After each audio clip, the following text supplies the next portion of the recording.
Well, let's head off to Louisville, Kentucky and talk about some more zombies. Let's get it.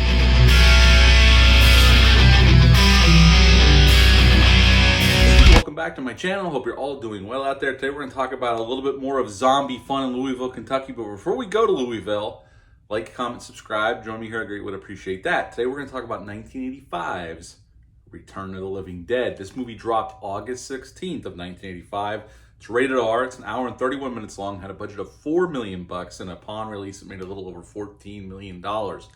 This film was directed by Dan O'Bannon. Although he wasn't originally tapped to direct this film, Tobe Hooper was going to direct this film, and they were actually going to shoot this in 3D. That iteration of this film fell apart. Dan O'Bannon came in, although he wanted to redo the script because he thought the script was a little too serious, a little bit too George Romero, and there's a reason for that. We're going to talk about it in a second. So he rewrote it and put more comedy in it, and Dan O'Bannon he only ever directed 2 feature films in his career. The man has since passed away. Him and John Carpenter teamed up to make Dark Star in the 70s. Their student film that they turned into a feature-length film. Dan O'Bannon co-wrote that film with Carpenter and starred in that film. He co-wrote Alien, Total Recall. He wrote Life Force that Tobe Hooper directed later on for Canon Films. He also co-wrote Invader from Mars that Tobe Hooper directed. So he did mostly writing throughout his career. He didn't really, directing was not his thing. That's not what he was known for.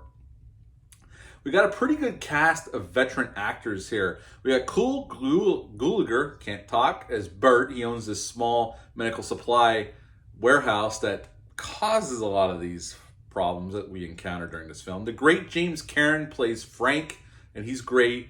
Don Calfa is in this film as Ernie. And Don Calfa, a lot of people remember him if you ever saw Weekend at Bernie's. He played the hitman in that film, and he's really good here. Tom Matthews plays Freddy. He's a new employee at this warehouse, and Tom Matthews is really great here. We're going to talk about him. And Lonita Quigley plays Trash, and she has that famous scene where she dances around the cemetery naked. We'll talk about that. Now, the genesis of this film, John Russo, who used to work with George Romero, he produced Night of the Living Dead that George Romero wrote and directed. Sometime in the 70s, John had an idea for another Dead film. Romero didn't like it. This is right before Romero did Dawn of the Dead. So John Russo went off and wrote a novel called The Return of the Living Dead.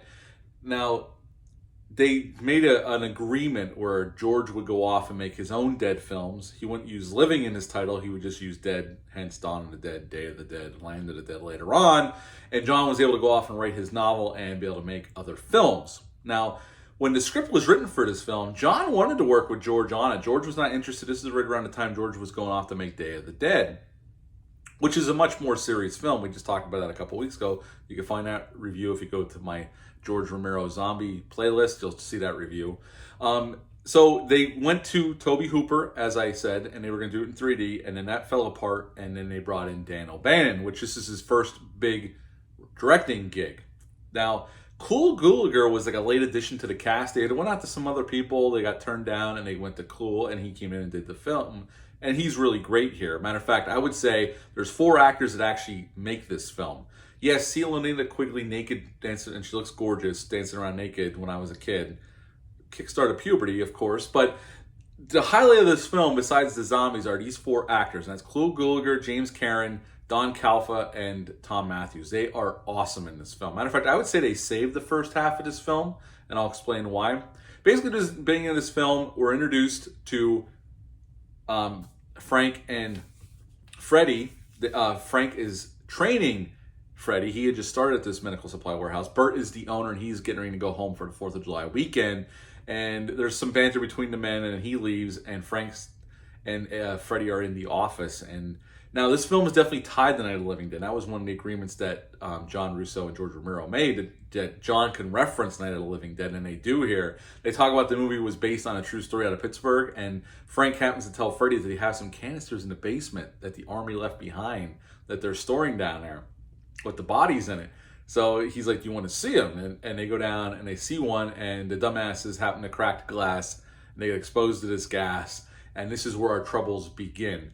We meet these young punk rock type kids who are Freddy's friends along with his girlfriend, and they hang out in the cemetery across the street from this warehouse until Freddy is off for the day.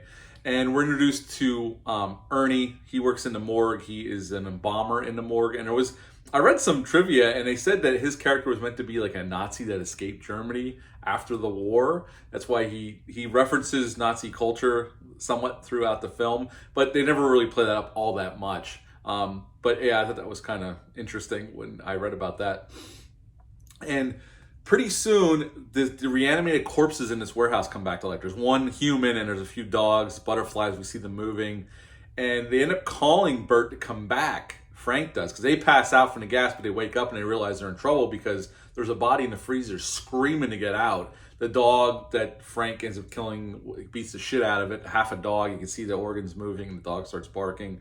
So Bert comes back and they take care of the corpse. They kill it and they cut it into pieces and they take it and they're trying to figure out what the hell they're going to do with it because they don't want nobody to know that they cracked open this freaking barrel. They don't want to call the government. They don't want to call the cops. They know they're going to get probably investigated and probably fined. So they go over to Ernie and ask him if they could use the furnace to cremate the body and get rid of the remains. And he, after some talking to, lets them do it. And when the smoke goes up in the air, it rains and it reanimates all the corpses in the graveyard. And that's when the shit really hits the fan.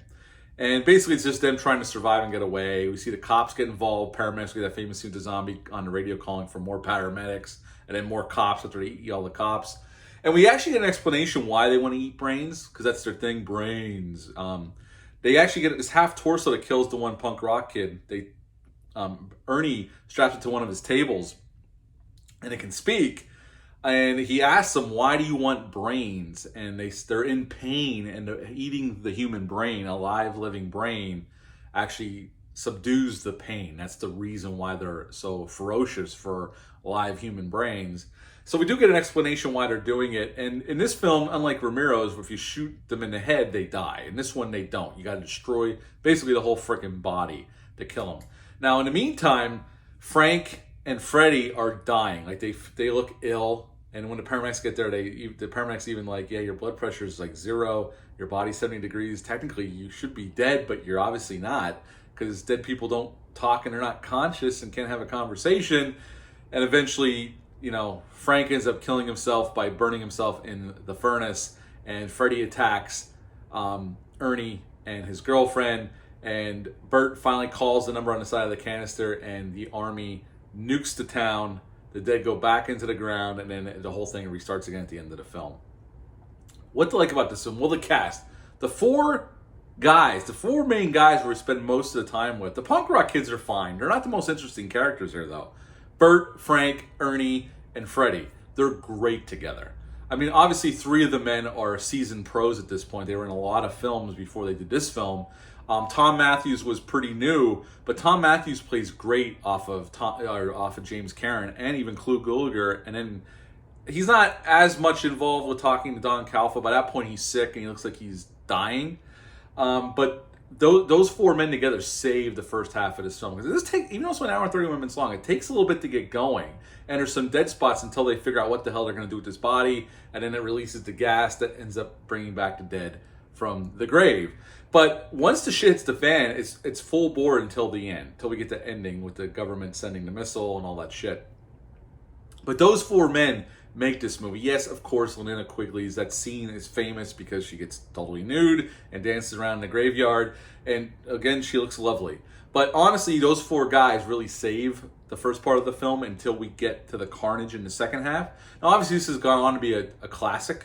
I've always enjoyed this film. I saw it many times on cable as a kid, or on WPIX 11 out of New York, and especially during October, they play this one and the sequel. The zombie makeup effects is pretty damn good, especially on Tarman. It looks amazing.